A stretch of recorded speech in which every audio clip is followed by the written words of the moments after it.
Hello. So today's video is going to be a little different, I guess. Not really that different. We're going to talk about Universal Studios Hollywood and what our thoughts about it were, because it's been a while since we've been there, and we wanted to talk about not only just being there, what it was like on the day that we went. Maybe some tips? Yeah, some tips. Things about dieting there, because that was really hard. So let's get into it.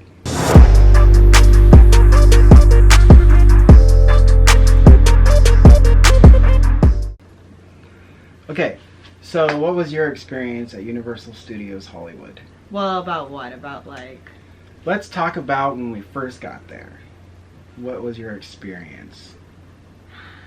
The lines are... So I guess maybe the first tip I would have is, well, get there super early, right? Yeah, so we were, like, we know that Disney parks are, you kind of got to get there early or you'll miss out, I guess, on rope drop, but we had always heard that Universal's not quite like that, but it definitely is. So yeah, make sure you get there, because they have this thing where you can get in 30 minutes earlier than everybody else. Yeah, so I think if you stay at one of their hotels, or if you buy A specific pass too. Yeah, you could get like early access. So it's generally like a half an hour before the Universal Studios Hollywood opens. So for us, it opened at 8 o'clock. So you could get in early entrance at 7:30. Yeah.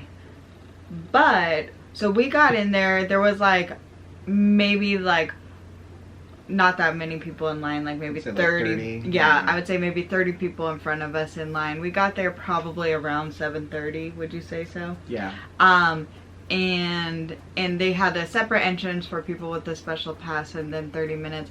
And it has a similar like setup for the, like, they have gates and then they have two turnstiles in front of them. So they started to let people like our line in, I would say at like 7:45 or 7:50. Yeah, a couple minutes earlier. But the thing is I don't really know exactly what my for sure advice is, but pay attention, because what happens is that in front of the gates that open, like doors or whatever, generally there was like one line of the gates, but when people opened, there's two turnstiles, so if you paid attention you could scoot over to the new turnstile line. Yeah. But or some people, like when I first walked up there was someone who was like a family that came up and just stood in front of the turnstile line, like not in the initial one line. They started to make a second line, and at first I was like, what are they doing, you know? But I think they probably been there and they knew. So I would say if you are confident, I don't know if there's anything like wrong with just starting your own second line in front of the turnstile, but if you're not that bold, then just pay attention, because they do let us in early, which was pretty nice. Yeah, so we got in a couple minutes early, which was fine. The thing is getting in early, especially before the crowds show up, especially at Universal Studios Hollywood. This isn't going to be the same at Orlando, because the Orlando park is 3 times the size as the Hollywood park. Hollywood park is tiny. Yeah, it's really small. It's very small. And there's a lower lot and an upper lot, and I would say if you can get there early enough, you can do pretty much everything you need to in about 2 hours. So when we walked into, and make sure that if the person is asking, when you walk in, if there's somebody who starts asking you questions, like when you go to Disney, at survey questions. And there's like survey people, and they're like, hey, you mind answering a couple questions? Usually it's like, what's your email address?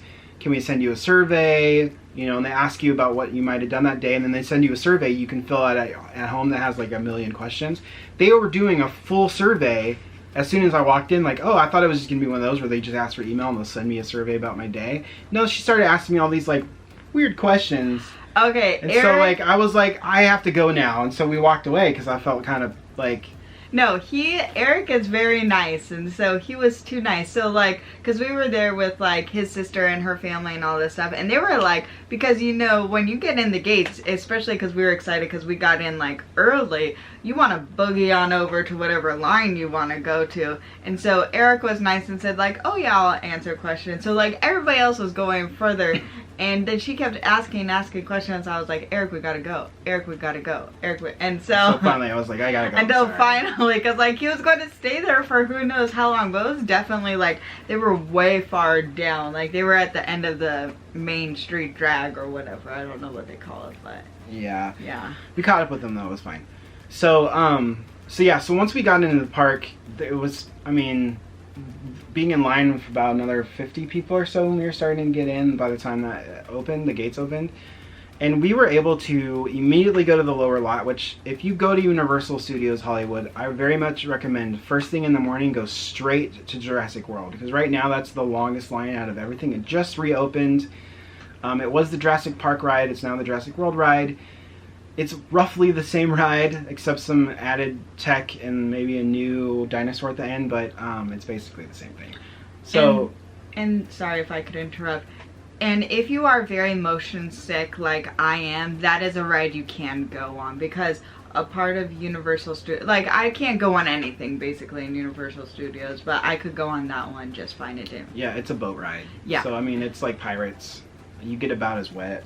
Probably. Yeah, so it's there is a little thing at the bottom. It's a drop at the end, but it's not that big of a deal. I mean, I feel like the drop is a lot more intense than the actual spray of water, because it's a big boat. So I think like maybe 5 or 6 people sit across or something like that. Yeah, I think it's in 6. Maybe. But and there's probably a row of 6. I don't know. So we were able to do Jurassic World, the Transformers ride, and then the Revenge of the Mummy, because they're all right there.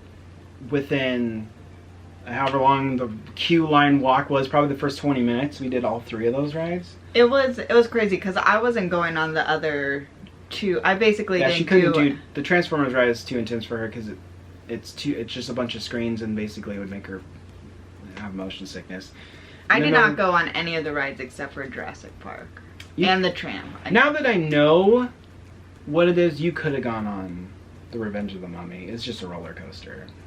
I'm not that into roller coasters. Yeah, it's a fun one though. The Orlando one is better. Hot tip, because it's longer. The one that's in Hollywood's like a shortened version. It's like almost the Orlando version of Pirates, where it's like the best I've seen. Anyways, so yeah, we totally got to go through the lower lot within the first hour, like 40 minutes maybe tops that we were down there. And then took 20 minutes to get back up. Just kidding. It's such a long escalator ride up.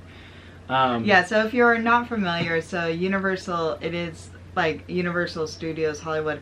It's in like the Hollywood Hills. So like you're like going up and down hills, but there's like a series of escalators, and oh my god, there's 4 sections, 4 sections of huge escalators. They're so long. The cool thing is there's a great view as you're going down of like the lower Universal lot, which is where they film everything.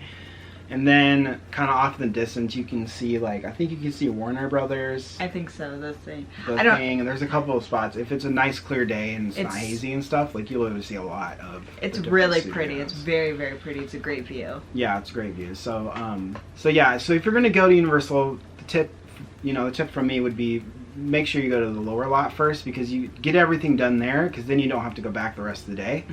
Unless you want to go, I think there's a restaurant down there, but I don't know. Or you can meet Transformers down there, whatever. But once we were done with that lot, I was like, we're not going back down there. And so, for some reason, we decided to go on the busiest day that was Universal. I've been checking since we went almost every day. That was by far the busiest day I've seen. On their little crowd calendar thing, it was a 9 out of 10 for busyness, and it was hot, and it was a Saturday. So Saturday it was hot. It was super crowded, and it's a small park. So when it's super crowded, it's like you're walking through high school again, high school halls, where it's like you're just rubbing up against sweaty people. So one thing that was really interesting, it made me appreciate something about Disneyland, or I guess Magic Kingdom or whatever. Is just the way that Disneyland is structured in like that spoke wheel kind of thing. So you walk straight through Main Street, and then you could go like Adventureland, Fantasyland. Yeah, because when you're there's always going to be those people that stand in the middle of the street or whatever. But the flow of traffic is generally like a flow. Whereas I noticed, especially towards the afternoon when we were there, it's like people are going in every single direction. That Yeah, I feel like it made it feel maybe more chaotic than it had Yeah, to. and because it's such a small space and small walkways, when it's crowded, it's going to feel a lot more crowded than it. I mean, there could have been a lot less people than it felt like, but there was a lot of people just because the walkways were crowded. The lines were super long for everything, especially as the day went on. And so one of the other tips is just like have patience with people there if you're going to go, because if it's a really busy day at the Universal Hollywood, it's gonna feel pretty terrible. So from a dieting perspective, it was really hard to be there because, first of all, I love the smells of things at Disney, but I know that in some cases they pump some of those smells out for people. Or like you walk by a churro cart, you know it's going to smell like a churro cart. The smells there were different, and it was hard because I'm pretty sure there's a Cinnabon that I smelled a couple times, and that is like a weakness for me. And so I was having a real hard time with food at this place. Plus, some of the Harry Potter snacks I really like some of the chocolate things that they have is tough. So it was hard. We ate breakfast. We only ate one meal there, right? Just breakfast. Yeah, at the Three Broomsticks. And so I think that's in our video. We went there and had breakfast, and it was okay, but I feel like the portion that you got for the price was good, because like it is more expensive than Disneyland, but the portion is very shareable.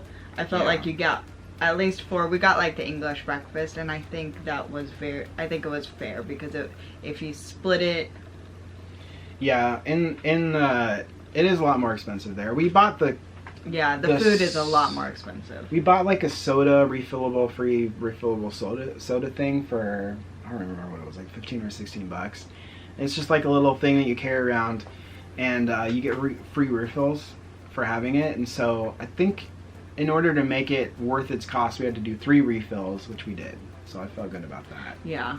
But it's not necessary, because unless you're there all day, you're going to want to drink water because it's hot at Universal sometimes, because it is in Hollywood and LA, and it gets a lot hotter there than here. So that's another tip, is don't get it unless you really, really, really need it, or if you're there with a lot of people that can share it, because then it makes sense. Yeah. But if it's just 2 people and you're there for about 5 hours, which is what we were probably there for, it might not be worth getting. Now we have 2 of them. I remembered that we had another one. Wow. So, but yeah, we had a lot of fun there. Oh, you want to talk about Harry Potter Land? Yeah, Harry Potter Land's great. Compared to the Universal, not compared to the Orlando one, it's slightly smaller in size. It's a little bit different too. Some of the stuff are kind of on opposite sides, which was weird. But now I remember going there last time and thinking like, oh yeah, this is nice. It wasn't as crowded when we went the first time in May a couple of years ago.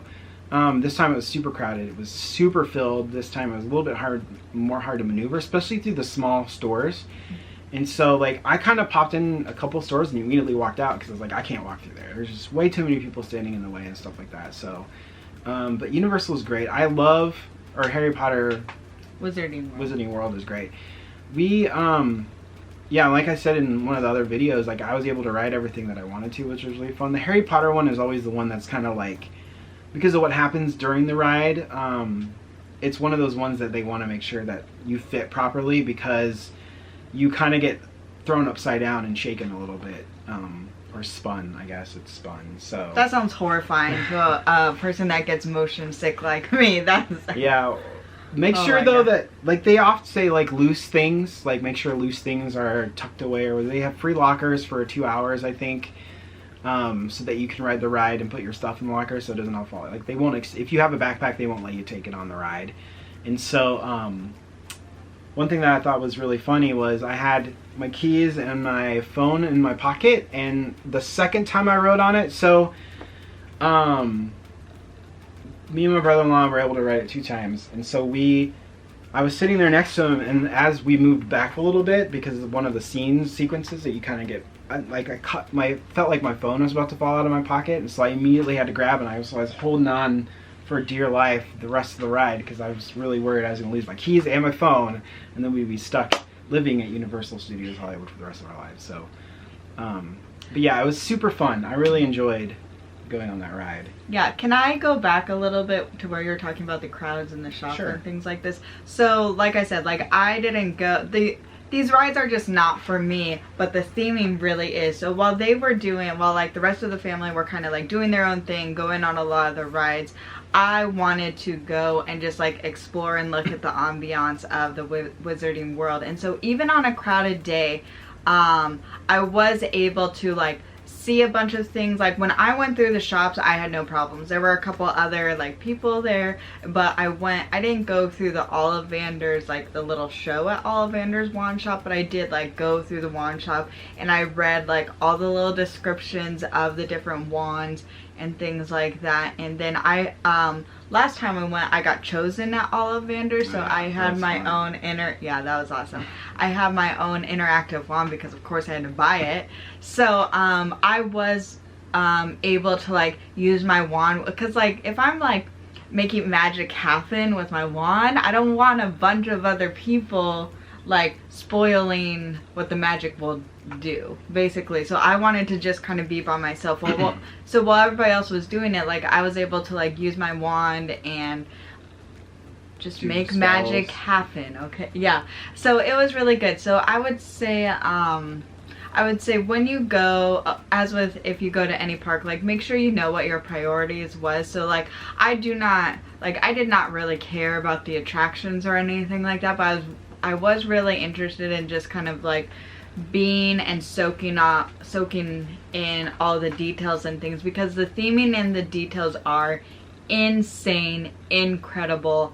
Love it. Like love it. And so I had a great time. So when I'm saying like, I just don't want I want to make sure you guys know that I'm not like being negative when I'm saying like, oh, I didn't go on this, like I didn't have bad attitude. Yeah, she didn't have a bad attitude, she just can't, because full disclosure, we had a really bad episode the first time we went to Universal Orlando, which on the Simpsons ride, which is basically like the old Back to the Future ride that they converted, and she had to run to the bathroom because she didn't make it through the ride all the way. So it's best that she doesn't go on those sorts of things, because then it won't ruin her day. Like that ruined basically 2 days worth of our vacation. Well, it's the same. It's like I will never go on Flight of Passage again because it made her feel bad. So yeah. So I mean, the theming is beyond. Like, yeah, the theming is great. They do a really good job with the details and just kind of everything. I prefer it over Star Wars Land. Like the theming and just being in there. But I would say I'm probably, as of this point, until maybe the new movie, I think I'm more of a Harry Potter person than Star Wars. That's fine. So if you're gonna go there specifically for Harry Potter, spend your whole day there. If the crowds allow it. Yeah, if the crowds allow it. Even if they don't, hunker down and hang out just for the ambiance. It's pretty fun. So we're probably gonna go back on our anniversary for a couple hours, or the day before for a few hours, do some pictures, and then have a butterbeer. So. Oh my gosh, I have something else to say now that save your money, bring your money, because souvenirs, I found like food much more expensive at Universal Hollywood than Disneyland, and same with souvenirs, much more expensive. They're like, quality is great, super cute, awesome. I would just say this is like, just prepare yourself for a bigger price tag on those things. Yeah, and speaking of that, which is going to be one of my tips, was if you are in Universal Hollywood or even at the Orlando one and it's like crazy busy in the stores in the Harry Potter area and you're like so disappointed, just know that they sell all of the same stuff or more in the shops that are kind of closer to the entrance. So they have like their Universal Studio shop, and they're like, they're big stores. Like they're big stores with all of the merchandise. They have all of the Harry Potter. They have all the wands. They have all the T-shirts, and in some cases there's a couple things in the bigger shop that they didn't have in the lower. That we didn't see. Yeah, that I didn't see in the other one, because I know the biggest store they have is outside of the ride, and so. Yeah, check out those stores, because if you're like, I don't want to deal with all these people, go to those, because those stores are usually empty, which is crazy. Yeah. like the last couple times we've gone, like empty in those stores, and you can just browse everything that you might have missed. Yeah, so you'll miss like the little details and the fun little things that the shop has, because even inside the shops there's so many cool things, but you'll have a more pleasant shopping experience if you actually want to go shopping. Maybe just walk through the stores to look at all the other stuff, and then shop in one of the other bigger stores with less people in it. So yeah. But yeah, we had a great time. Dieting is hard there. I would say, like, if you're doing keto, especially keto, or Weight Watchers, that you really do your research about before going. There's a couple of places that I knew that I could eat lunch, but we left for lunch just because it was so chaotic and there were so many people that we just like said forget it.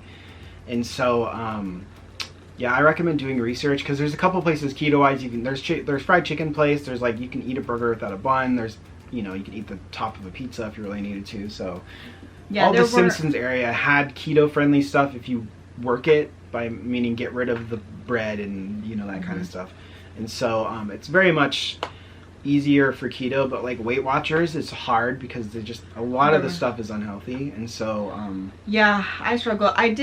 There were some options. So, but like Eric said, we didn't stay and eat there for like lunch or dinner because it was too hot and crowded, and people would have started crying. People meaning her. Probably. Possibly everybody else we were with. So. Probably. But yeah, but it was really, really great, and I was really surprised at how fast it was to do everything. Yeah, we basically got everything done within 2 hours, and so it was a great. Except for the tram ride and the dog show. Yeah. So. Oh, the tram ride was different too. They didn't have Back to the Future thing. Yeah, there's sections they skipped, but they were probably filming stuff there, so it's fine. It's gonna happen. Yeah, the animal actors were great. Yeah. So we had a great time, and if you've never gone, it's still worth going to. So pick a good day, go to it. If you have extra days on the end of your vacation, it's worth going to. So even just for the studio tour, it's pretty cool to see all the history. So yeah. But awesome. Well, thanks for joining us, guys. If you liked the video, give us a thumbs up, and if you're new, hit the subscribe. We have a lot of cool videos for next week. One that I'm very excited about, which is our anniversary video. So stay tuned, and we will catch you guys later. Thanks for watching. Bye. Bye.